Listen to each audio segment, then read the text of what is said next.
Vienna, December 5th, 1791. A young man is dying. He is 35 years old. His wife Constance holds his hand. On the table beside him, a manuscript, unfinished, a requiem, a mass for the dead. He had been writing his own funeral music, and now he could not finish it. Who was this man? How did he come to this room, this rain, this unfinished page?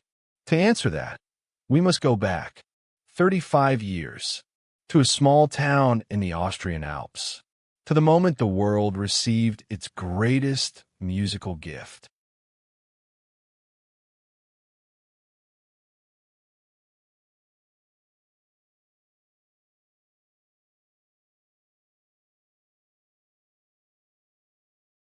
At 3 years old, Wolfgang sat at the keyboard and played perfectly.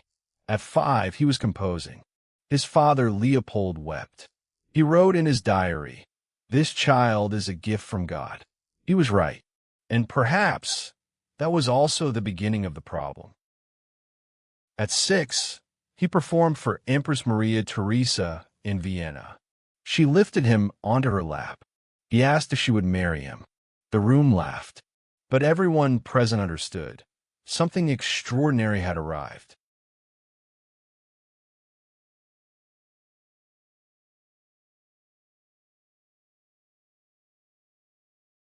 He performed for kings in Paris, for the royal court in London, for audiences across Europe.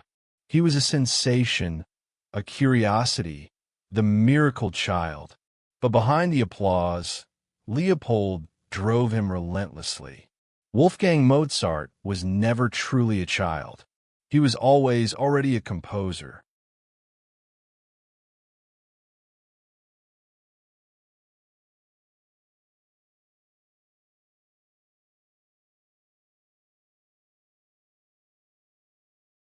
He fell in love with Constanze Weber, against his father's wishes. They married in 1782. She was warm, energetic, and completely unable to manage money, just like him. They were poor, joyful, chaotic, and deeply in love. 6 children. Only 2 survived. The Marriage of Figaro, Don Giovanni, The Magic Flute, opera after opera, each one more brilliant than the last. Vienna loved him. Vienna also did not pay him enough. Genius and poverty walked side by side through every year of his Vienna life.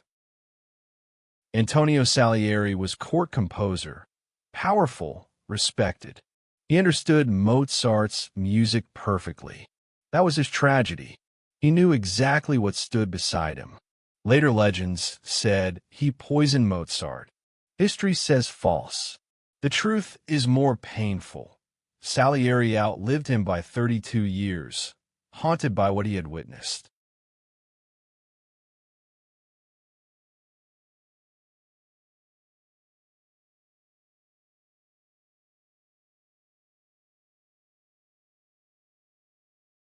The Requiem was commissioned anonymously. Mozart did not know by whom. He only knew the piece felt like a message from death itself. He began writing with strange urgency, as if he knew time was short. He was right. On September 30th, 1791, the Magic Flute premiered in Vienna. The audience erupted. Mozart conducted it himself, laughing and smiling in the wings. It was the last triumph he would live to see. 2 months later, he was dead. In November 1791, Mozart took to his bed, feverish, swollen, unable to move. But he kept working. He hummed the parts he could not write. On his last day, he gathered friends to sing what he had finished. He wept at the sound of it.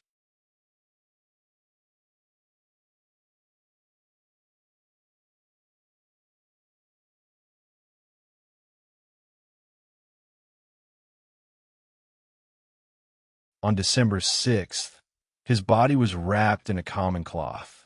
No ceremony, no procession, no grave marquer. Not one friend followed him to the grave. It rained. The greatest musical genius who ever lived was buried, alone, in an unmarked hole in the ground. Tonight, as every night for 230 years, orchestras across the earth play his music. Parents play it for unborn children. Lovers hear it and feel something they cannot name. The grave has no marker. The music has no end. He wrote 800 works in 35 years. He changed everything music could be. He was buried in a pauper's grave. No one came, and yet he is everywhere. Tonight, as always, the Requiem plays. Unfinished, eternal. The world forgot him for one day. It has remembered him every day since.